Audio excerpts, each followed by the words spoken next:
मिलकर इन चीजों को आगे बढ़ाएंगे तो और अधिक लोगों को न्याय मिल सकेगा। इस पर हमको काम करना चाहिए। मैं कई चीजों को देखता रहा, बीच में मैं होम मिनिस्टर भी था, तो मैं देखता था कि कई थाने हमारे CCTNS से जुड़े नहीं थे। मैंने कहा इसको जोड़ना चाहिए, तुरंत जोड़ना चाहिए। और मैं तो इससे आगे बढ़ने के लिए अपने पदाधिकारी को हमने कहा है कि IT डिपार्टमेंट हमारे ऐसे सिस्टम्स भी ठीक कर रहे हैं कि मैं तो ये कहता हूं कि थाना कौन आता है और थाना से लौटकर कौन जाता है और थाना कौन लगातार आता है, ये भी चिन्हित करना चाहिए। क्योंकि हम सिर्फ किसी के माध्यम से यदि न्याय दे रहे हैं तो वो भी अपराध है। इसलिए हमने कहा है कि पुलिस में जितने भी थाने हैं, हमारे सभी SPs यहाँ हैं, इसको एकदम इंश्योर कीजिए नीचे में कि हर हालत में थाना के ऊपर थाना के जो ऑफिसर्स हैं उसको कैसे हम फुली ऑर्गेनाइज कर सकते हैं कि हम थाना में जो लोग आते हैं उनको भी चिन्हित करें। कोई गरीब आया, जो अभी माननीय न्यायमूर्ति कह रहे थे कि 0 FIR, दूसरे बॉर्डर का कोई मामला हो, मतलब जो थाना दो थाना के बीच का इलाका है, उस इलाके में कोई केसेस हुए हो और उसका कोई सुनने वाला नहीं, तो ऐसे परिस्थिति में भी हमको एक्ट करना चाहिए। लेकिन मेरा जो मकसद है कि न्याय के साथ साथ विकास भी होने चाहिए, तो उसके लिए नीचे के स्तर पर जो आम लोगों का भरोसा है उसको जीतना पड़ेगा। और भरोसा तभी बढ़ेगा जब थाना में, ये बेसिक सबसे पहला जगह है जहां लोग जाते हैं, और उसको यदि हमने ठीक कर दिया तो हमको लगता है न्याय प्रक्रिया बहुत तेज हो जाएगा। इसकी प्रक्रिया को करना चाहिए। और इसलिए अब तो AI, जो अभी न्यायमूर्ति जी ने बताया कि अब AI का उपयोग हम कर सकते हैं, और AI उपयोग करने से आपको सब पता चल जाएगा कि कौन थाना में आया था, कौन, कहीं क्राइम यदि CCTV कैमरा में हो रहा है। मैंने तो अभी इसको यूज करने के लिए मैं 2014 से प्रयास कर रहा हूं। मैं बता रहा हूं 2014 में मैंने ट्रैफिक सिस्टम में इसको लगाने के लिए कहा था, और 2014 में इसलिए लगाना शुरू किया था पटना जैसे शहर में कि यदि ट्रैफिक जाम डाकबंगला चौराहा है तो उसको दूसरा रास्ता क्या दे सकते हैं, उधर से डाइवर्ट कीजिए। तो वही मैकेनिज्म हमको लगता है कि अब यहां यूज करने की जरूरत है। यदि हम AI को यूज करते हैं तो आपको रेड फ्लैगिंग, ग्रीन फ्लैगिंग, या जिस भी तरह के आप अपने चीजों को ऑर्गेनाइज करेंगे, उससे आप सीधे कनेक्ट हो जाएंगे कि किस इलाके में हमको अधिक ध्यान देने की जरूरत है और कहां गड़बड़ी हो रही है। अभी हम CM डैशबोर्ड भी हम लोगों ने बनाना शुरू किया है। 15 अगस्त तक हमने ये पूरी संरचना को तैयार करने के लिए कहा है। हमने एक कार्यक्रम चलाया, सहयोग कार्यक्रम। आप लोगों को भी जानकर खुशी होगी कि सहयोग कार्यक्रम मैंने चलाया, उसमें सब ऑटोमेटिक है, किसी को कुछ नहीं करना है। फिक्स किया कि 30 दिन में ऑर्डर करना है। अभी जब आपने बताया ना कि चाणक्य लॉ यूनिवर्सिटी से जब हम लोग को डीरेगुलेशन पे लगातार बैठकें शुरू हुई, तो हम लोगों को लगा कि इतना तेजी में काम कैसे हो सकता है, हमारी आदत नहीं रही। तो हम लोगों ने कहा कि इसको ऑर्गेनाइज करना चाहिए। तो मैंने 30 दिन का एक टाइम फ्रेम किया बिहार में सभी काम के लिए। सहयोग कार्यक्रम चलते हैं हमारे, पहले मंगलवार और तीसरे मंगलवार को मैं इसको कराता हूं, और ये सभी प्रखंडों में मोटा मोटी हमारे होते हैं, 534 प्रखंड है। और इसमें हमारी व्यवस्था है, किसी ने आवेदन दिया और 10 दिन तक ऑर्डर नहीं आए तो मुख्यमंत्री कार्यालय उसको पहला नोटिस भेजता है। सबसे हाईएस्ट लेवल का व्यक्ति, बिहार में जो एडमिनिस्ट्रेशन है उसके सबसे हाईएस्ट लेवल का नोटिस जाता है। दूसरा, 20 दिन में यदि उसने नोटिस 20 दिन में फिर काम नहीं किया तो 21वें दिन में दूसरा नोटिस देता हूं कि आप इस काम में ऑर्डर कीजिए, सही है गलत है ऑर्डर आप निकालिए। तीसरा, 25 दिन के बाद मैं 26वें दिन इसको फिर मैं इंप्लीमेंट के लिए नोटिस भेजता हूं और वो अंतिम होता है। और 30 दिन में यदि किसी ने ऑर्डर नहीं किया तो 31वें दिन उसको सस्पेंशन ऑर्डर देना है, कोई दूसरा काम नहीं करना, वो इस लायक ही नहीं रहेगा। आपको जानकर खुशी होगी कि पहला नोटिस मैंने 9000 लोगों को दिया, दूसरा नोटिस मात्र 350 लोगों को दिया, और पूरे बिहार में मुख्यमंत्री को तीसरी बार किसी ने चैलेंज किया तो एक अफसर था जिसने चैलेंज किया कि नहीं 3 नोटिस आपका लेंगे ही। अब आप सोचिए किसी राज्य में 4 लाख आवेदन 30 दिन में लोग निष्पादित कर रहे हैं, इसका मतलब इफिशिएंसी हमारे में है, हम आगे बढ़ सकते हैं। तो जुडिशरी और कार्यपालिका जस्ट दोनों डिफरेंट जोन है, लेकिन दोनों एक सहयोगी बनेंगे तो हमको लगता है कि हमको और न्याय मिल सकेगा। अब इसमें मैंने दूसरा रास्ता निकाला है, फिर मैंने इसको रैंडमली चेक कराया तो लगभग 7000 ऑर्डर हमको ये बताया गया कि इसमें गलत है। मतलब किसी ने ऑर्डर ये कर दिया कि हम इसको नहीं देखते हैं, दूसरा आदमी देखता है, तो ये ऑर्डर नहीं हो सकता है। तो मैंने कहा कि इसको रैंडमली चेक कराइए, तो लगभग 7000 आए।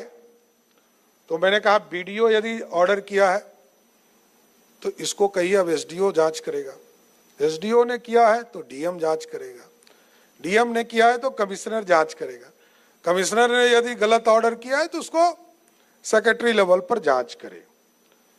और इसके बावजूद यदि लोगों को न्याय नहीं मिलेगा तो हम जरूर आश्वस्त करते हैं कि महीने में एक दिन वैसे लोगों से मिलूंगा जिन लोगों को बिहार के किसी भी प्रशासनिक पदाधिकारी ने न्याय नहीं दिया, और सीधा उसको जोड़ूंगा। जो आपका आदेश है ना वही में हम लोग मानेंगे। वीडियो कॉन्फ्रेंसिंग में सारे ऑफिसर्स को रखेंगे और पूछेंगे कि क्यों नहीं न्याय मिला, न्याय देना है। और यदि हम कार्यपालिका या पुलिस पदाधिकारी सही से काम करेंगे तो हमको नहीं लगता कि न्यायालय में जाने की ही जरूरत पड़ेगी। न्यायालय में जाना तो हम गलत कर रहे हैं इसलिए जाना पड़ रहा है, हमारे ऑर्डर से संतुष्ट नहीं है लोग इसलिए जाना पड़ रहा है। अभी 4 करोड़ से अधिक केसेस के बारे में न्यायमूर्ति ने बताया, लेकिन उसमें 3 करोड़ तो क्रिमिनल केसेस हैं।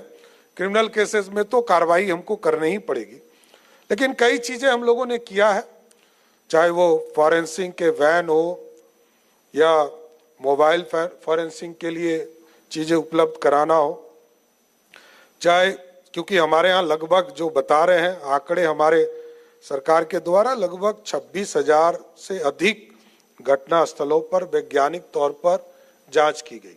लेकिन एक जो माइन्यूटली आपने बताया कि सब केसेस को लंबा नहीं करना चाहिए, कुछ चीजों को जो नॉर्मल केसेस है उसको कितने जल्दी हम निष्पादित कर सकते हैं उसका रास्ता बनाना चाहिए। और ठीक कहा, गवाह हम लोग तो दोनों साइड से लड़ते हैं, कभी इधर से, हम तो लंबे समय तक इलेक्शन पिटीशन फेस करते रहे। तो मेरा यह अनुभव रहा कि जब जिसके निगेटिव रहता है वो उतना लंबा लिस्ट दे देता है गवाह का। अब है कि उसको कितना जल्दी हम निष्पादित कर सके, क्योंकि आपका ऑर्डर है कि आप 6 महीने में उसको कंप्लीट करना है, लेकिन हमको लगता है 6 साल लग जाता है तब भी ऑर्डर नहीं आता है। तो हमको भी कई चीजों को, चाहे वो केसेस लड़ने वाले हों या सरकारी पक्ष हो, उसको भी हमको इसको ठीक करने की जरूरत है, इसको ऑर्गेनाइज करने की जरूरत है।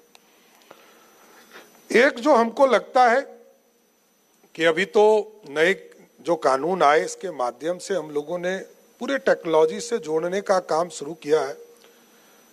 लगभग 2 लाख पदाधिकारी को जो हमारे इन्वेस्टिगेशन में एएसआई से लेकर सीनियर ऑफिसर तक है, सबको हम लोगों ने लैपटॉप वगैरह सब ऑर्गेनाइज किया है।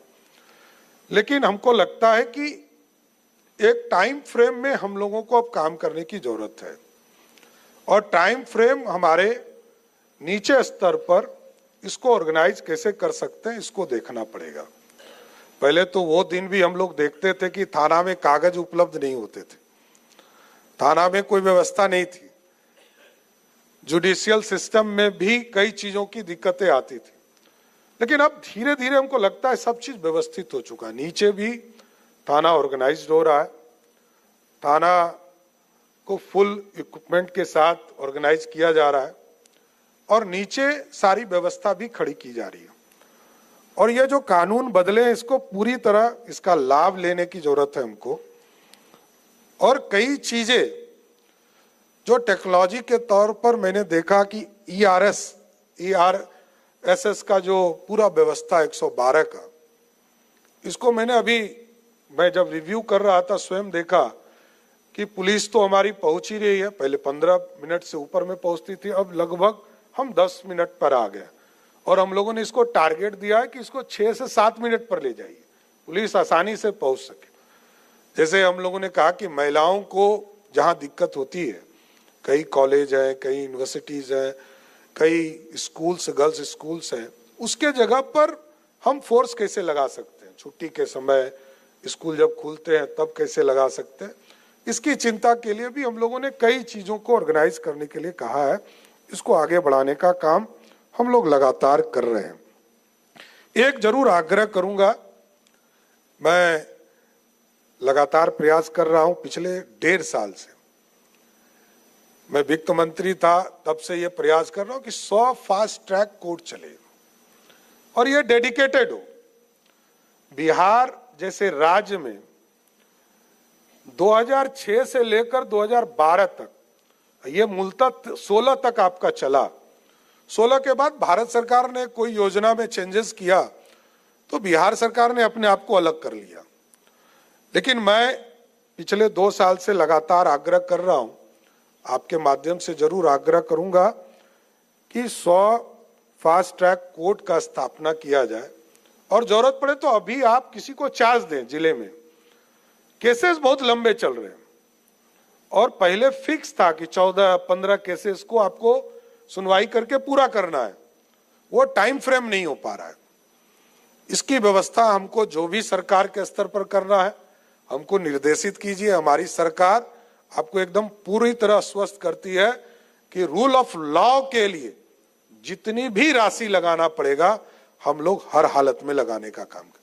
ये इन्वेस्टमेंट है और यदि कानून सही हो गया, कानून के साथ विकास के जो रास्ते हैं वो यदि आगे बढ़े, मैं होम डिपार्टमेंट में कभी भी पैसे को नहीं रोकता हूं। मैं स्वयं भी वित्त मंत्री रहा, होम मिनिस्टर रहा या आज मुख्यमंत्री हूं, तो मेरा स्पष्ट मानना है कि ये इन्वेस्टमेंट अगले 30 वर्ष के लिए फायदा देता है। 6 से लेकर 12 तक स्पीडी ट्रायल चला बिहार में और आपको जानकर खुशी होगी कि आज तक रूल ऑफ लॉ पर ही हमारी गठबंधन की सरकार आज तक है। सिर्फ रूल ऑफ लॉ, विकास के कार्य होते हैं लेकिन जनता का भरोसा है कि जनता को भरोसा है कि ये पार्टी, ये गठबंधन की सरकार आएगी तो बिहार में कानून का राज रहेगा। सिर्फ इसलिए जनता वोट देती।